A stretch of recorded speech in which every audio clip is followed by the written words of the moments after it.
हम अगर किसी दूसरे ग्रह पर जिंदा रहना चाहते हैं तो हमें उन सभी चीज़ों की आवश्यकता पड़ेगी जो कि हमें पृथ्वी पर मिल रही है, या तो हम कहें कि पृथ्वी पर मिलने वाली उन सभी चीज़ों की आवश्यकता पड़ेगी हमें किसी दूसरे प्लेनेट पर, यानी उस जगह की हम बात कर रहे हैं दोस्त जहां पर अभी तक पेड़ पौधे भोजन कोई चीज का आविष्कार हो ही नहीं पाया है। लेकिन ऐसा नहीं होगा, यह बात बिल्कुल काल्पनिक है। वहां पर भी उन सभी चीजों की उत्पत्ति होगी जो कि पृथ्वी में हुई है, क्योंकि वर्षों पहले हमारी पृथ्वी पर वैसे ही थी जैसे आज दूसरे ग्रह हुआ करते हैं जहां इंसान नहीं है। वैज्ञानिकों का मानना है कि हमारे इस ब्रह्मांड में ऐसे कई ग्रह हैं जहां पर इंसान मौजूद है, लेकिन हमारे पास जो उपलब्ध टेक्नोलॉजी है उसके माध्यम से हम उन्हें खोज नहीं सकते हैं, या हम उनसे इतनी दूरी पर मौजूद हैं कि उनकी सभ्यता हमसे ज्यादा विकसित भी हो सकती है लेकिन फिर भी वो हम तक नहीं आए हैं। लेकिन यह बात क्लियर नहीं कह सकते हो कि इंसान यानी कि हम पृथ्वी वासियों को वो लोग अभी तक जान नहीं पाए हैं, क्योंकि उनके द्वारा काफी संदेश ऐसे मिल चुके हैं जिसके बारे में किसी और वीडियो पर बात होगी।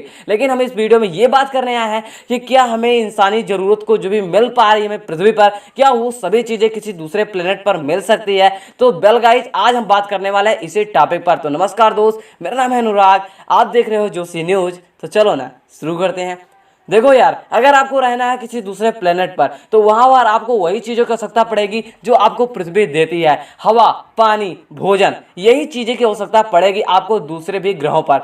सबसे मेन इंपॉर्टेंट चीज होता है एयर यानी कि हवा। वो आपको कहां से मिलेगा? वो अगर आपको कहीं से लेना है तो पृथ्वी पर हमें पेड़ पौधे ही दे पाते हैं, लेकिन पेड़ पौधे कहां से आएंगे? पेड़ पौधे जल से आएंगे, लेकिन जल कहां से आएगा? जल तो आएगा पृथ्वी से, क्योंकि हमें अब तक ज्ञात सभी संसाधनों में यही बात पता चला है कि पृथ्वी पर ही जल है। लेकिन इसरो के द्वारा छोड़े गए एक यान ने चंद्रमा पे जाकर लैंडिंग सफल की और उसके बाद उन्होंने पता लगाया कि चंद्रमा में भी पानी की मौजूदगी है। और इसके बाद नासा द्वारा छोड़े गए एक अंतरिक्ष यान ने चंद्रमा पे जाकर इस बात की पुष्टि की कि हाँ, इसरो के द्वारा कही गई बातें सत्य हैं। तो बात करने वाले हैं आज दूसरे प्लेनेट के बारे में, चंद्रमा को छोड़कर। लेकिन बात करेंगे उसकी भी, क्या वहां पर रियलिटी में ये सभी चीजें होना पॉसिबल है? तो देखो यार, सबसे पहले आवश्यकता पड़ती है एयर की। क्या वहां पर एयर मिलेगा? नहीं, क्योंकि अब तक हम जिस जिस ग्रह पर जा पाए हैं, हमारे यान जहां पर जा पाए हैं, वो सभी इसी बात को संकेत करते हैं कि इन दोनों ग्रहों पर यानी कि चंद्रमा जो कि हमारा नेचुरल सैटेलाइट है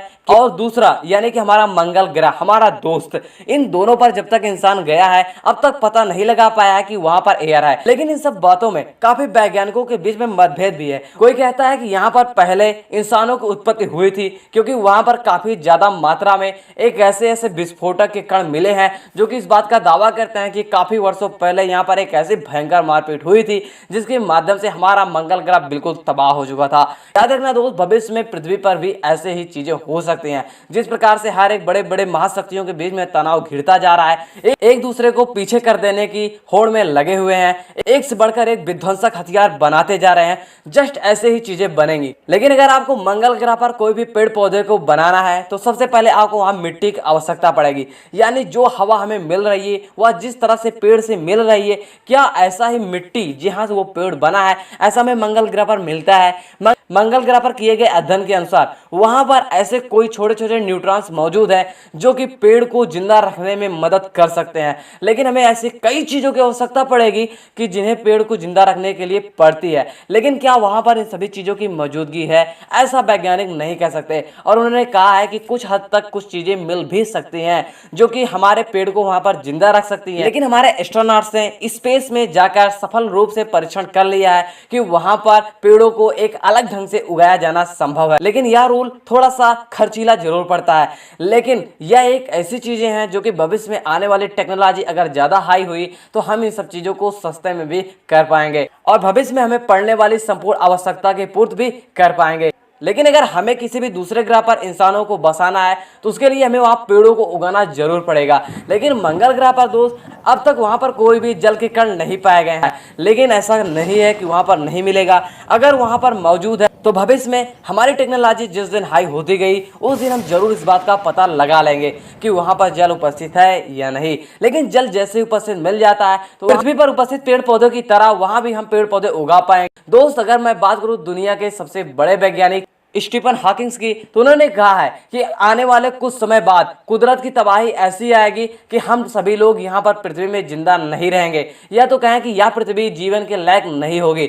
अगर उनकी बातों को माना जाए तो भविष्य के लिए हमें यार सोचना होगा कि किसी दूसरे रॉकी प्लेनेटों पर हमें जाकर बसना होगा। अगर प्रकृति उन्हें बसने लायक नहीं बनाती है तो हमें कुछ ना कुछ करके उसे बसने लायक बनाना पड़ेगा। तो कैसा लगा हमारा इस वीडियो दोस्त, हमें कमेंट के माध्यम से बताना बिल्कुल मत भूलिए। थोड़ा सा भी लगा हो नॉलेजेबल तो प्लीज दोस्त इसे शेयर करो अपने फ्रेंड्स और फैमिली के साथ। मिलते हैं एक नए वीडियो के साथ, तब तक के लिए कर दो चैनल को सब्सक्राइब और बेल आइकन को ऑन करना मत भूलिए। तब तक के लिए बोलो यार जय हिंद, वंदे मातरम।